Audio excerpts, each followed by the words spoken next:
My sister tried to flirt with my boyfriend a week before her wedding, so I told her fiancé. He left her at the altar, and now I'm engaged, but my parents claim I destroyed everything out of jealousy. Growing up with Megan felt like an endless battle for the spotlight.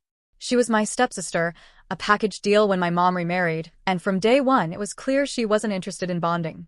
Megan had a knack for twisting every situation to her advantage, whether it was sabotaging my school projects, undermining me in front of friends, or turning family gatherings into competitions.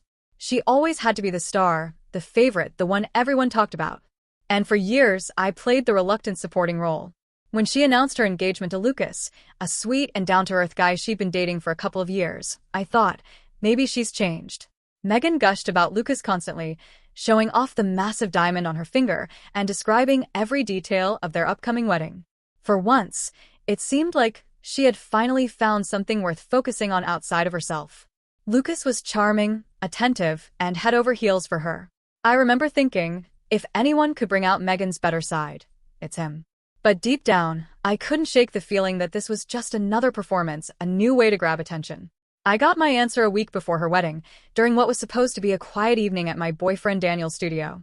Daniel, an artist, often spent late nights prepping for exhibitions, and I liked to tag along to help. Megan knew this, but she, coincidentally, showed up uninvited, dressed to the nines in a tight dress and sky-high heels that screamed "Notice me." She claimed she needed Daniel's input on some decor ideas for her wedding. I didn't buy it for a second, but Daniel, ever the polite host, let her in. At first, it was harmless. Megan made small talk, complimented Daniel's work, and tossed out vague ideas about floral arrangements and lighting. But then her tone shifted. She moved closer to him, touching his arm whenever she laughed, leaning in far too close as she examined his sketches. From where I stood in the hallway, watching unnoticed, I could see Daniel stiffen. He glanced at me a couple of times, clearly unsure how to navigate her sudden flirtatiousness without making things awkward. Then she crossed a line. Megan tilted her head, giving Daniel that coy smile she used on people she wanted to manipulate. "You know," she purred, "I always thought you were the talented one in this relationship. Anna's lucky to have you, but honestly," she trailed off, letting her fingers trace a pattern on his forearm. "I think you could do better. Someone who really gets you." Daniel froze, his face a mix of discomfort and panic. I was frozen too, but not out of confusion, out of rage. My hand trembled as I pulled out my phone and hit record. The scene felt surreal, like watching a train wreck in slow motion. Megan's audacity was on full display, and Daniel's complete lack of response only seemed to embolden her. She giggled and leaned in closer, whispering something I couldn't make out. That's when I stepped into the room. "Having fun, Megan?" I asked, my voice sharp enough to cut glass. Her head whipped around, and for a split second, I saw panic flash in her eyes. But Megan being Megan, she recovered quickly, plastering on an innocent smile. "Anna, I was just getting Daniel's opinion on the decorations," she said, her voice dripping with faux sweetness. "Right," I said, holding up my phone. "Because that's exactly what it looks like." Her smile faltered when she realized I'd been recording. "Relax," she snapped, her tone suddenly defensive. "It's not like Daniel's into you for real. He's just bored." I was helping him pass the time. Daniel looked horrified. "Megan, what the hell are you talking about?" he said, finally finding his voice. "I'm not." She cut him off with a dismissive wave. "Oh, please. I was just joking. You two are so uptight." I turned to Daniel, who was still standing there like he'd been hit by a truck. "You okay?"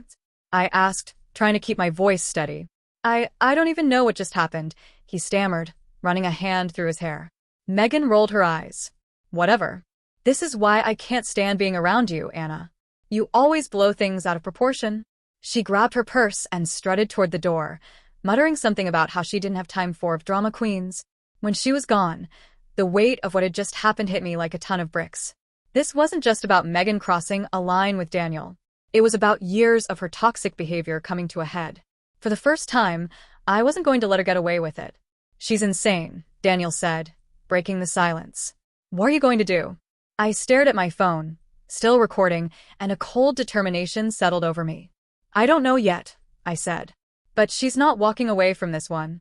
The moment Megan left Daniel's studio, I knew this wasn't something I could brush under the rug. She had crossed a line so blatant it was impossible to ignore. I drove straight to my mom's house, still shaking with a mix of anger and disbelief. The video I'd recorded played on a loop in my mind, each frame amplifying my rage. My mom, Sarah, was in the kitchen when I barged in, my phone already in hand. "I need to talk to you," I said, my voice trembling. She looked up from chopping vegetables, surprised by the urgency in my tone. "What's wrong, sweetheart?" she asked, her concerns seeming genuine at first. But when I explained everything, how Megan had come onto Daniel, her flirtation, and the disgusting way she dismissed it afterward, her expression shifted. She set the knife down, sighing deeply, like this was a burden I'd dropped on her shoulders. "Megan is under a lot of stress right now," she said, shaking her head. "The wedding is just days away, and you know how she gets when she's overwhelmed." I blinked, not sure I'd heard her right. "You're seriously blaming this on wedding stress?" "Mom, she tried to seduce my boyfriend." "That's not stress. That's who she is." "Don't be so dramatic," she snapped, her tone sharper now. "She wasn't seducing anyone. I'm sure you're just misinterpreting things. Megan has always been flirty. It doesn't mean anything." "Flirty?" I couldn't believe what I was hearing. "She told Daniel he'd be trading up if he picked her over me.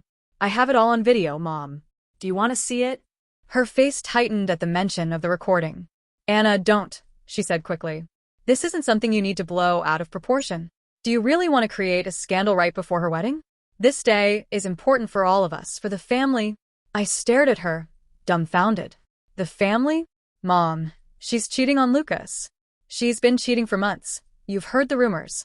And now she's going after my boyfriend? This isn't about protecting the family. This is about enabling her, like you always do." Mom's expression hardened. "Watch your tone," she said coldly. "Megan has worked so hard to make this wedding perfect. She's finally found someone who makes her happy, and you're willing to ruin it over one little misunderstanding." "It's not a misunderstanding," I yelled, my voice breaking. "How can you defend her after everything she's done? She doesn't care about anyone but herself." Her next words hit me like a slap. "Are you jealous of her?" I froze, staring at her in disbelief. "Jealous? Of Megan?" She crossed her arms, her eyes narrowing. "She's getting married to a wonderful man, planning the kind of wedding most girls dream of. Maybe you're upset because she's finally getting what you've always wanted." The air felt like it had been sucked out of the room. I couldn't believe she was saying this to me. "This has nothing to do with jealousy," I said, my voice shaking. "It's about her hurting people and getting away with it. Why can't you see that?" Mom sighed again, exasperated. "You're overreacting, Anna. Just let it go. For once, can you not make everything about you?" I couldn't take it anymore. I shoved my phone back into my pocket and stormed out, slamming the door behind me. The last thing I heard was her calling after me, "Don't do anything you'll regret." When I got back to my apartment, I was still fuming. Daniel was sitting on the couch, staring at his phone like it held the answer to some great existential question. "How'd it go?" he asked, his voice hesitant. "Exactly how you'd expect," I said bitterly. "Mom thinks I'm jealous of Megan and accused me of trying to ruin her wedding." Daniel winced. "That's wow. I'm sorry." He hesitated, then added, "There's something you need to see." He handed me his phone. When Megan was here, I must have accidentally hit record. It caught the whole thing. I stared at the screen, my stomach twisting as I played the video. There it was, in full detail, Megan's flirtation, her dismissive laugh, and the final, cutting line that still made my blood boil. "Just think about it. You'd be trading up." Daniel was mortified. "I swear, I didn't even notice the recording until I went to check my messages. I wasn't trying to." "It's fine," I said, cutting him off. "Actually, it's more than fine. This changes everything." I sat down, replaying the video again. It was irrefutable proof of what Megan had done, and suddenly, I knew exactly what to do with it. "Anna," Daniel said cautiously, "what are you thinking?" I looked up at him, my resolve hardening. "If Mom won't listen to me, maybe Lucas will." His eyes widened. "You're going to send it to him?" "He deserves to know who he's marrying," I said firmly. "And Megan deserves to face the consequences for once in her life." Daniel looked uneasy. "This could blow up in a big way." "Good," I said. "It's about time." After leaving my mom's house, I couldn't shake the weight of what had happened. The video on Daniel's phone was like a ticking time bomb in my pocket. Every time I thought about using it, my mind replayed my mother's voice. "Do you really want to destroy everything over this?" But the alternative, staying quiet and letting Megan walk all over everyone, felt worse. I spent days in an anxious fog, caught between two awful options. On one hand, exposing Megan meant facing the full wrath of my family. On the other, letting her get away with it meant watching Lucas, an objectively good guy, tie himself to someone who didn't deserve him. I tried reasoning with myself. What if she changes after the wedding? What if Lucas really is her turning point? But I knew better. Megan wasn't going to change. If anything, marriage would just give her a new excuse to behave badly. Still, I hesitated. Megan's wedding was the event of the year for our family, and the fallout from exposing her wouldn't just hurt her, it would ripple through everyone. But when I thought about Lucas, smiling and unaware, it felt like a betrayal to stay silent. I decided to confront Megan one last time. She was at the family home, overseeing the final details for the wedding. The dining table was covered in seating charts, floral samples, and menus. She greeted me with a forced smile, her eyes narrowing slightly, already on guard. "What do you want?" she asked, barely masking her irritation. "We need to talk," I said, keeping my voice steady. "About what? The seating arrangements? Because if you're angling for a better spot..." "It's about Daniel," I interrupted. Her expression shifted, but only slightly. She rolled her eyes and leaned back in her chair. "Oh, this again? Anna, I already told you it was harmless." It wasn't harmless, I snapped. "You crossed a line, Megan. You know it, I know it, and so does Daniel. You owe him, and me, an apology." She laughed, a sharp, mocking sound. "Apologize? For what? Being friendly? You're so sensitive, Anna." "It's embarrassing." "Friendly?" I couldn't help but scoff. "You told him he'd be trading up if he chose you over me. That's not friendly, Megan. That's disgusting." Her smile disappeared, replaced by a steely glare. "Lucas would never believe you," she said, her tone icy. "You think you can swoop in and ruin my wedding because you're bitter? You've always been desperate for attention." The venom in her words hit harder than I expected. I stood there, momentarily stunned, before I finally said, "This isn't about attention, Megan. It's about the truth." She smirked, clearly unimpressed. "Do whatever you want, Anna." "No one will believe you. You're just jealous like always." Her smugness was the final straw. I walked out of the house without another word, my hands trembling as I pulled out my phone. Back in my apartment, I opened my laptop and started drafting an email. My fingers hovered over the keyboard as I pieced together the message. "Hi, Lucas. I'm sorry to send this so close to the wedding, but there's something you need to know. I care about you, and I don't think it's fair for you to enter this marriage without the full picture. Please watch the attached video, and let me know if you want to talk." I attached the recording, along with screenshots of texts I'd found on Megan's phone months earlier. Yes, I'd snooped, but considering what I found, I had no regrets. The texts were clear.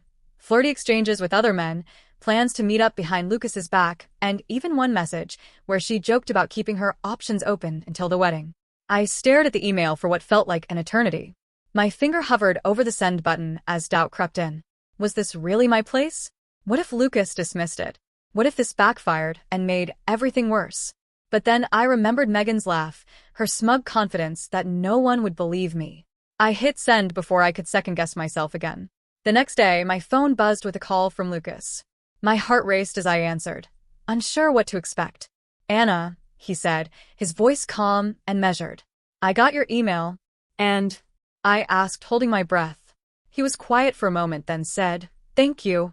I exhaled, a mix of relief and nervous energy flooding my chest. "I'm sorry it had to come to this," I said. "I didn't want to hurt you, but I couldn't stay silent." "I had my suspicions," he admitted.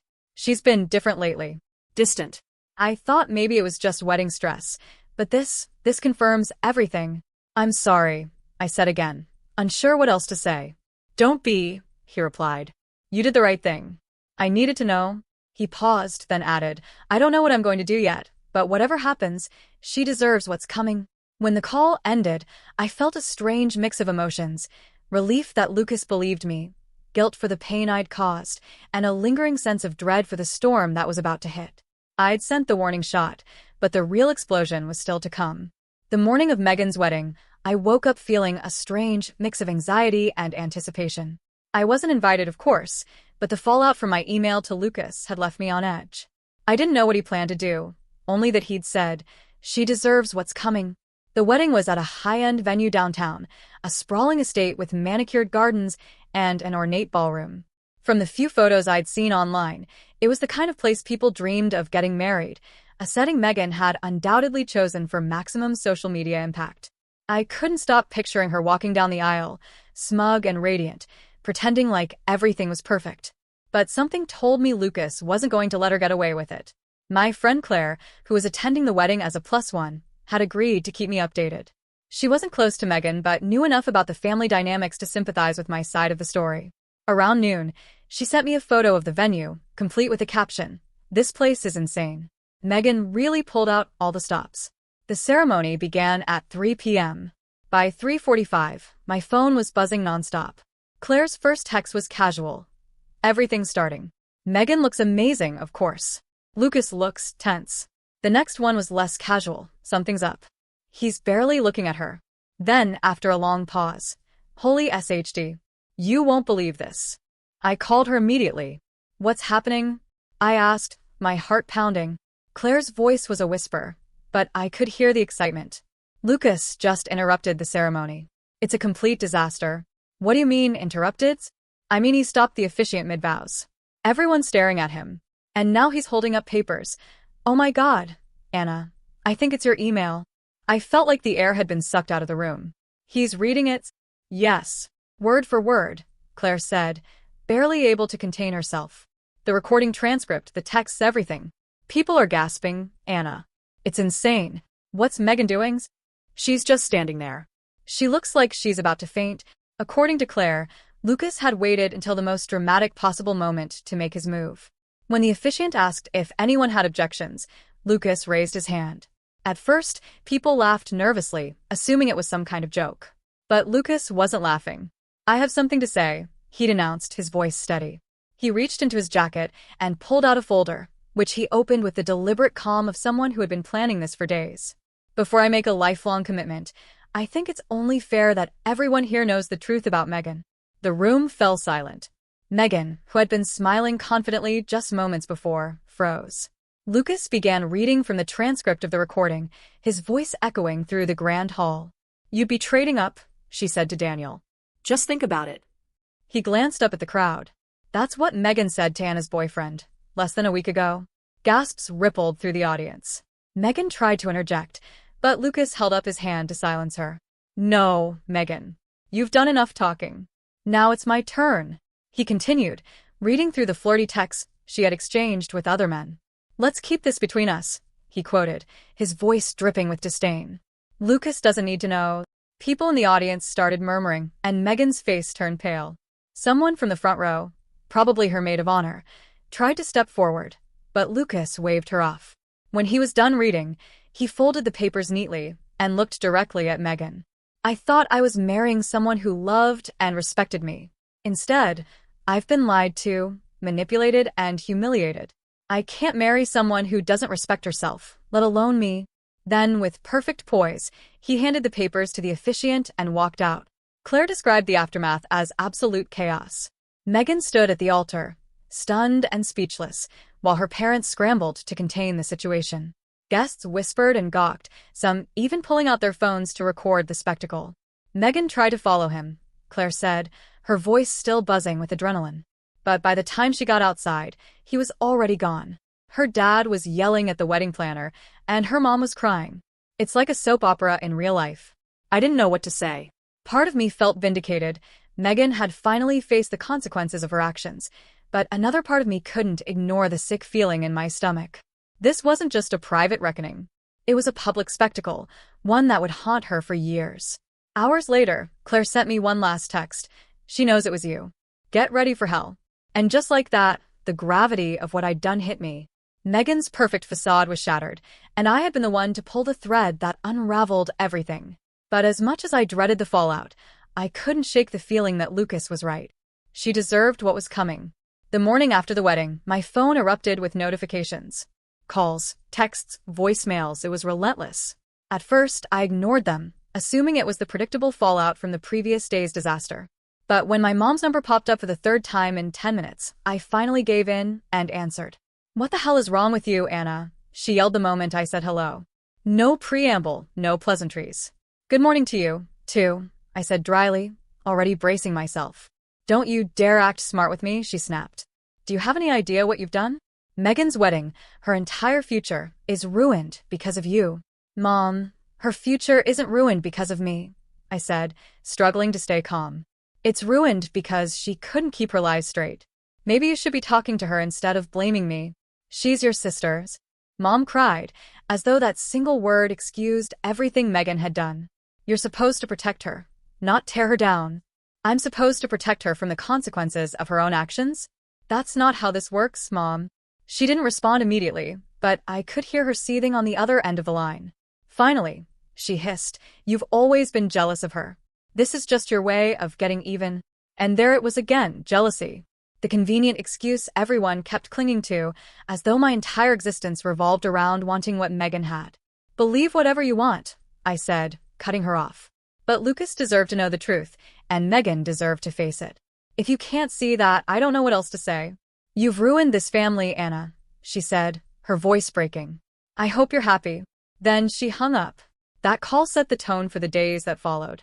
Megan wasted no time taking her narrative to social media, where she painted herself as the tragic bride betrayed by her vindictive stepsister. Her posts were vague enough to avoid outright lies, but pointed enough that anyone who knew us could read between the lines. 1 week ago, I thought I was marrying the love of my life. One post began. Now, I'm picking up the pieces after being stabbed in the back by someone I thought I could trust. Lesson learned. Not everyone has your best interests at heart. Her friends rallied immediately, flooding her comments with support. You're so strong, Megan. Ignore the haters.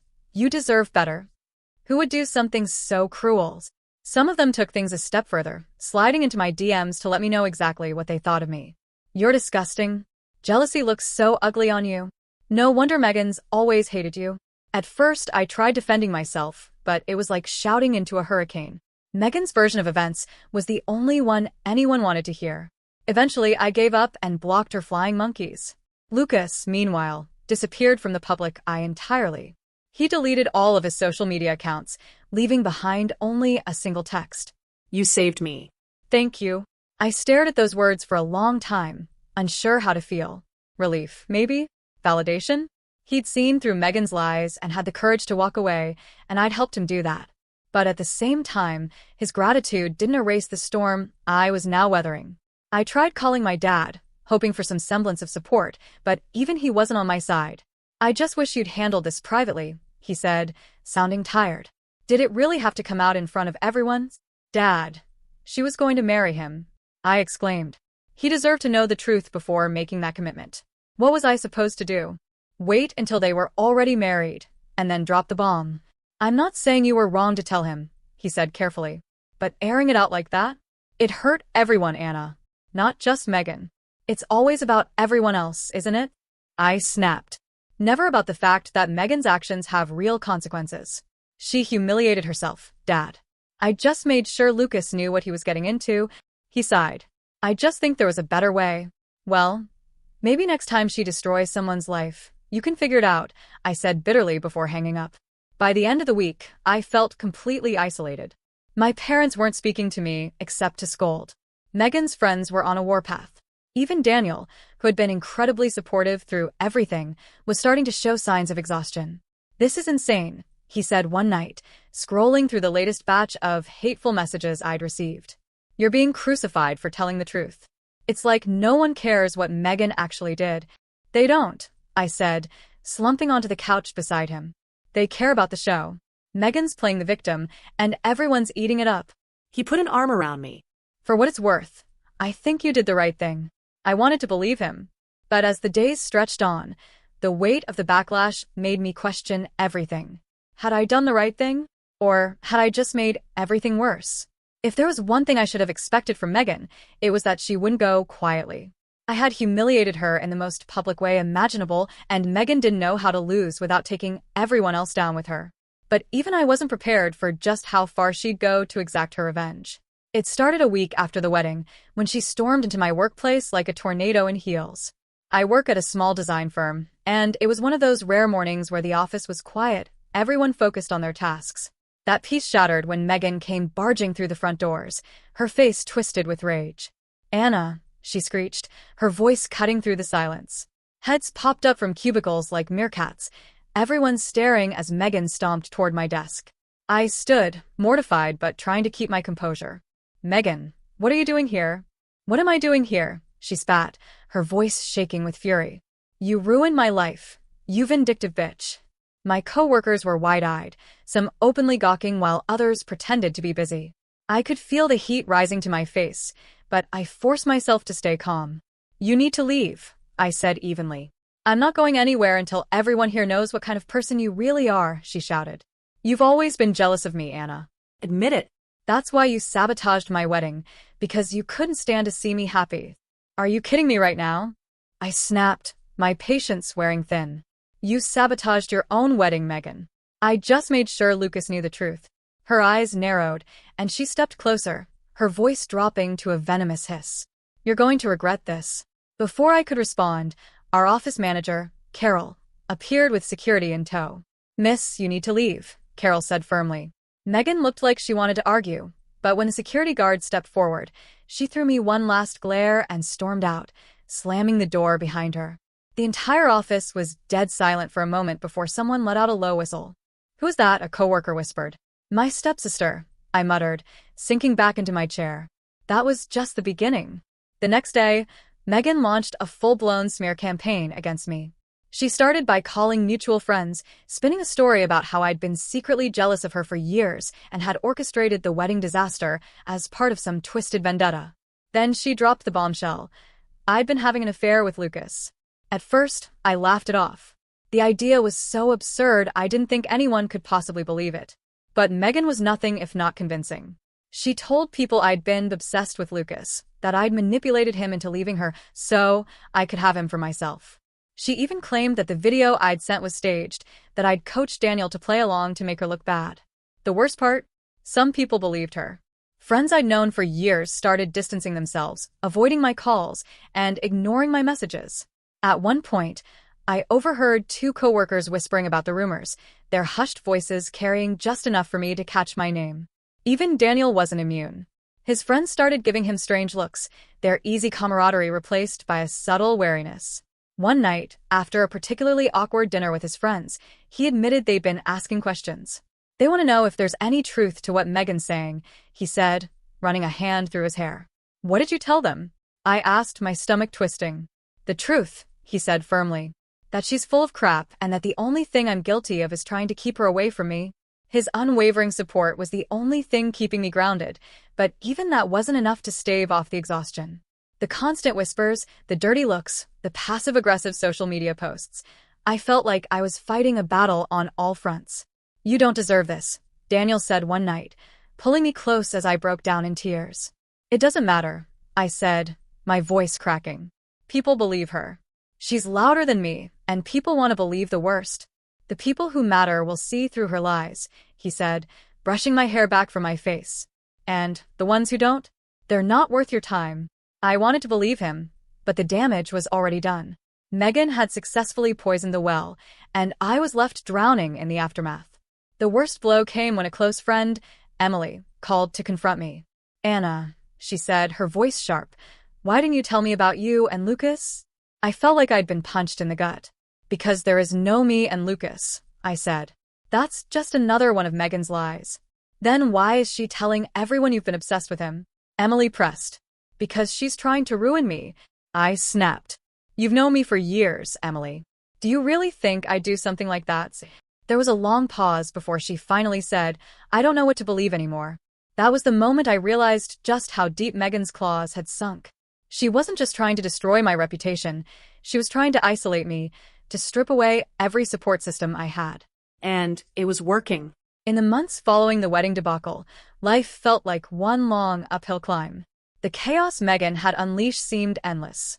People still whispered about me, and even though Daniel and I tried to ignore it, the tension hung over us like a storm cloud. My social circle had shrunk to a handful of people who actually believed me, and my relationship with my parents was still fractured. Through it all, Daniel had been my rock, the one person who never wavered in his support. One evening, after a particularly draining day, I stopped by Daniel's studio. His workspace was a chaotic but comforting mess of canvases, brushes, and half-finished projects. I walked in to find him standing in the middle of it all, staring at a painting he'd been working on for weeks, a sprawling abstract piece in shades of blue and gold. "It's beautiful," I said, setting down the takeout I'd brought for dinner. He turned, a small smile playing on his lips. "It's missing something." "Like what?" I asked, stepping closer. He didn't answer right away. Instead, he reached into his pocket and pulled out a small box. My heart skipped a beat as he opened it to reveal a simple, elegant ring. "Like you," he said softly. For a moment, I just stared at him, my mind struggling to process what was happening. "Are you serious?" I finally managed to say. "Dead serious," he said, taking my hand.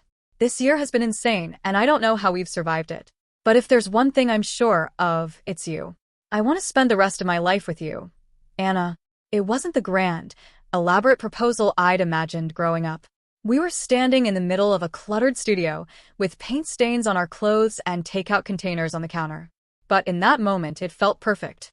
"Yes," I said, tears streaming down my face. "Of course, yes." The next day, I called my parents to share the news. Despite everything, I still wanted their support, some small acknowledgement that they were happy for me. Mom answered on the second ring. "Hellos." "Hi, Mom," I said, trying to keep my tone light. "I have some news." "Oh," she said, her voice cautious. "Daniel proposed," I said, smiling even though she couldn't see me. "We're engaged." There was a pause, and for a moment, I thought the call had dropped. Then she sighed. "Well, I suppose congratulations are in order," she said, her tone clipped. Her lukewarm response stung, but I tried to brush it off. "Thanks," I said.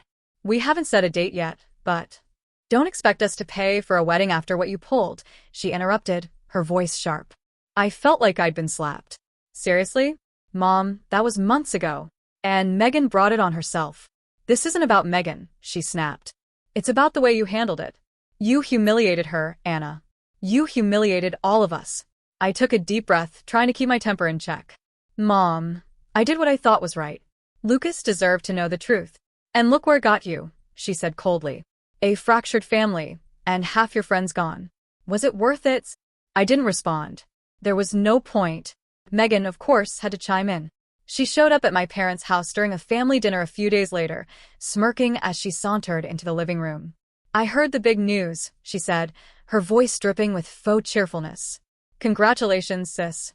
"Thanks," I said stiffly, bracing myself for whatever jab was coming. She didn't disappoint. "Let's hope your fiancé doesn't run off like mine did," she said, flashing a saccharine smile. The room fell silent. My dad cleared his throat awkwardly, while my mom pretended to be fascinated by the pattern on the tablecloth. I wanted to snap back, to remind her that Lucas hadn't run off, but had left because of her lies. But I bit my tongue. Megan thrived on confrontation, and I refused to give her the satisfaction. Instead, I stood and grabbed my coat. "Thanks for the warm welcome, everyone," I said, my voice tight. "I think we'll just plan this wedding without you." As I walked out, I could hear Megan's laughter echoing behind me. That night, Daniel found me sitting on the couch, staring blankly at the TV. "Rough dinner?" he asked, handing me a mug of tea. "Same as always," I said, sighing. Megan couldn't resist taking a shot, and Mom basically told me not to bother inviting them to the wedding. He sat down beside me, wrapping an arm around my shoulders. "We don't need them," he said gently. "I know," I said, leaning into him. "But it still hurts." "Of course it does," he said. "But this is our life, Anna, not theirs. And no matter what they say or do, I'm not going anywhere." I smiled weakly, grateful for his support. But as I sipped my tea, I couldn't shake the feeling that Megan wasn't done with me yet. If her past behavior was any indication, the proposal was just another trigger for her to escalate things further. And deep down, I knew the worst was still to come. A few weeks after Daniel and I announced our engagement, I got an unexpected message from Lucas. It was short and to the point. "Hey, can we talk?" I stared at the screen for a few moments, unsure what to make of it. The last time we'd spoken had been after the wedding disaster, when he thanked me for telling him the truth. Since then, he'd vanished, cutting ties with Megan and seemingly with the entire situation. Curiosity got the better of me, and I texted back, "Sure. What's up?" He called later that evening. Hearing his voice was strange at first, but there was an ease to his tone that I hadn't heard before. "I wanted to thank you again," he said. "I didn't get the chance to say it properly before." "You already thanked me," I said, sitting down on the couch. Twice, actually. Yeah, but I've been thinking a lot about everything that happened, he said. And the more I think about it, the more I realize how deep Megan's lies went. It wasn't just me she fooled. She fooled everyone, your parents, her friends, even you, for a while. His words hit harder than I expected. I wouldn't say I was fooled, I said, trying to defend myself. I knew who she was. I just hoped she'd change. That's what I mean, he said. You spent so much energy trying to believe in her, trying to make things better for her. But she's not interested in changing. She's interested in control. I didn't respond right away, letting his words sink in. He wasn't wrong. For years, I'd bent over backward trying to win Megan's approval, to prove to her and to everyone else that I wasn't the villain she made me out to be. Why are you telling me this? I finally asked. Because I've been there, he said simply. And I know how hard it is to let go of the idea that you can fix someone. I wasted years trying to be enough for Megan. But the truth is, she's never going to be happy. Not with me, not with anyone, and certainly not with herself. There was a pause, and then he added, maybe it's time you stop trying to fix them. Them? I asked, though I already knew what he meant. Your family, he said. Your parents, Megan. All of them. You're bending over backward to get them to see you, to understand your side. But they don't want to. And honestly, that's on them, not you. After the call ended, I sat in silence, replaying his words in my head. Lucas was right. For as long as I could remember, I'd been trying to prove myself to my family, to be the daughter who did everything right, the sister who could put up with Megan's antics without breaking. And yet, no matter what I did, it was never enough. My parents always defaulted to Megan, excusing her behavior while finding ways to blame me for the fallout. And Megan? She thrived on the attention, twisting every situation to paint herself as the victim and me as the jealous, bitter stepsister. Lucas's words lingered for days. Maybe it's time you stopped trying to fix them. The next time I saw my parents, I decided to test the theory. We were having lunch at a quiet cafe, and as usual, the conversation quickly turned to Megan. She's been through so much lately, Mom said, stirring her coffee. And now she's dealing with the stress of finding a new job. It's a shame you two can't just put this behind you. I have put it behind me, I said evenly. Megan hasn't. Dad frowned. You could reach out to her, you know. Extend an olive branch. Why? I asked, genuinely curious. She's the one who spread lies about me, showed up at my workplace to scream at me, and tried to ruin my relationship with Daniel.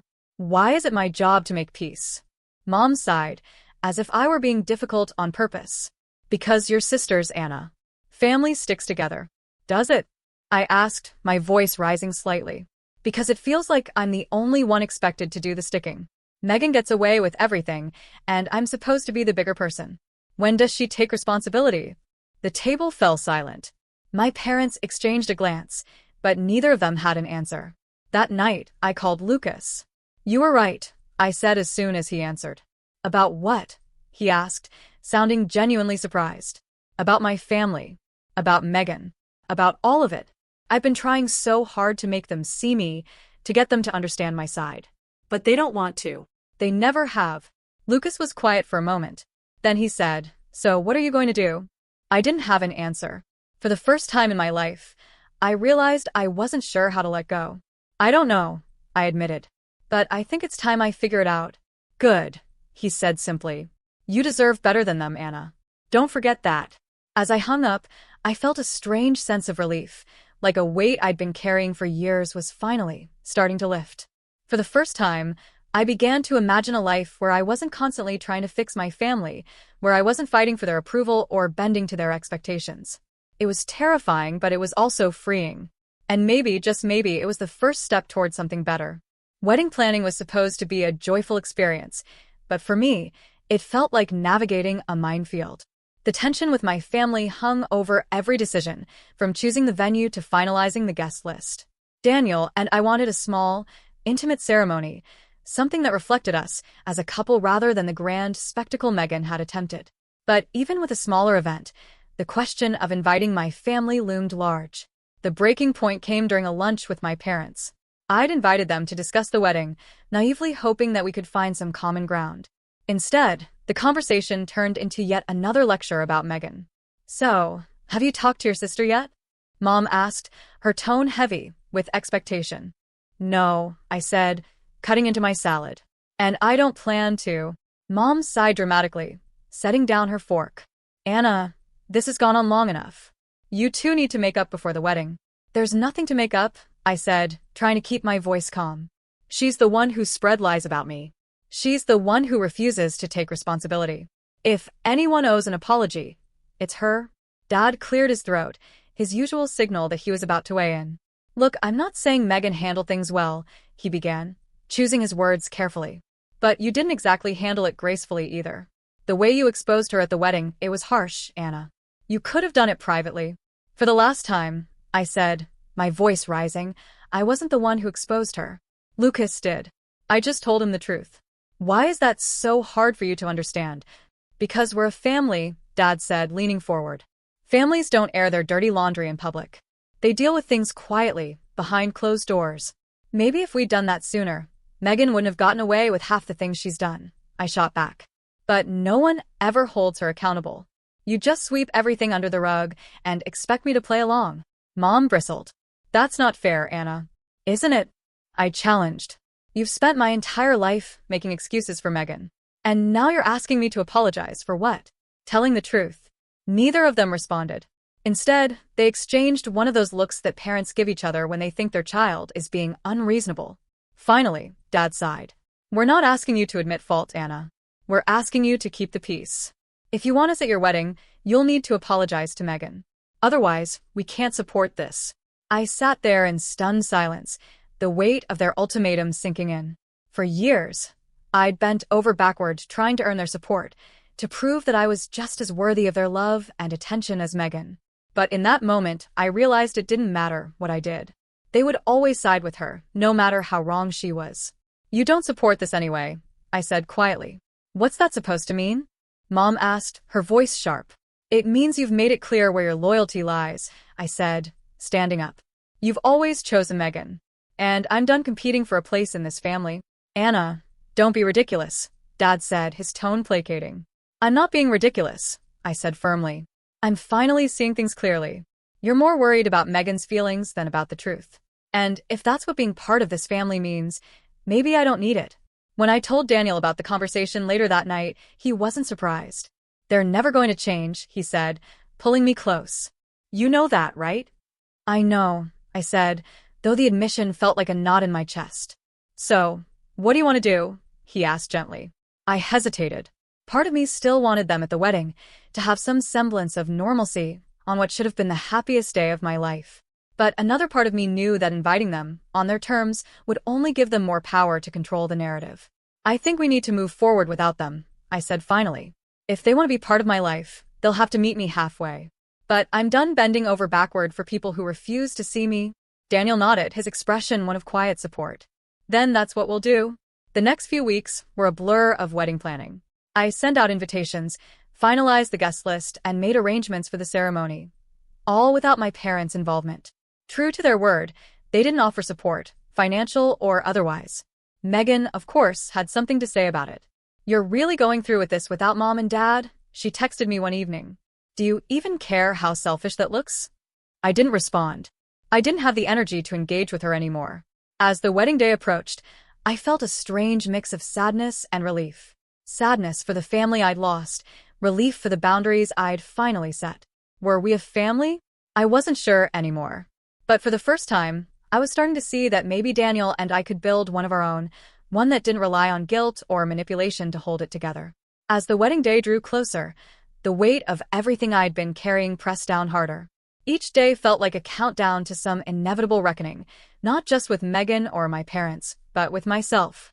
Daniel noticed my restless nights, the way I stared at the seating chart or hesitated over the wording of invitations. You're thinking about them again, aren't you? He asked one evening as we sat on the couch, surrounded by a mess of RSVPs and decor samples. I nodded. Part of me feels like I should invite them. Like, if I don't, I'm cutting off any chance of fixing things. And the other part, he asked gently. The other part wonders if they even deserve to be there, I admitted. They've made it so clear that Megan's feelings matter more than mine. What if I'm just setting myself up for more disappointment? He didn't answer right away, just took my hand and squeezed it. Whatever you decide, I'll support you. But don't let guilt make the decision for you. Do what's right for you, for us. I spent the next few days vacillating between hope and resignation. On one hand, this was my family, the people who had been there for every milestone, every birthday, every holiday. The thought of walking down the aisle without them there made my chest ache. But then I remembered all the times they'd let me down, all the ways they'd excused Megan's behavior while holding me to impossible standards.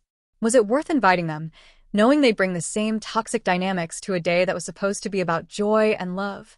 One night, unable to sleep, I pulled out my laptop and opened a blank document. I started typing, pouring out everything I'd been holding on to, the anger, the hurt, the doubts. Dear Mom and Dad, I want you to be at my wedding. I want you to see the life I'm building with Daniel and to share in our happiness. But I can't keep ignoring how much you've hurt me. I can't keep pretending that Megan's actions didn't destroy my trust in her, and in you. I stared at the words, unsure if I'd ever actually send them. Megan, of course, remained a constant presence in the background, even without direct contact. Through the grapevine, I heard she was dating someone new, another guy she'd met online, and was already dropping hints about marriage. Whether it was true or just another way to get attention, I couldn't tell. But the thought of her moving on so quickly, while I was still cleaning up the mess she'd left behind, made me seethe. Sometimes, late at night, I wondered if I'd gone too far. Maybe I could have found a less public way to tell Lucas the truth. Maybe the fallout wouldn't have been so devastating if I'd handled things differently. But then I'd remember the look on Megan's face that day in Daniel's studio. The smugness, the entitlement, the complete lack of remorse. And I'd think, no, she did this to herself. As the wedding day approached, I found myself imagining two possible versions of the day. In one, my parents were there, smiling and proud, Megan conspicuously absent, but not missed. It wasn't perfect, but it was peaceful, a step toward healing.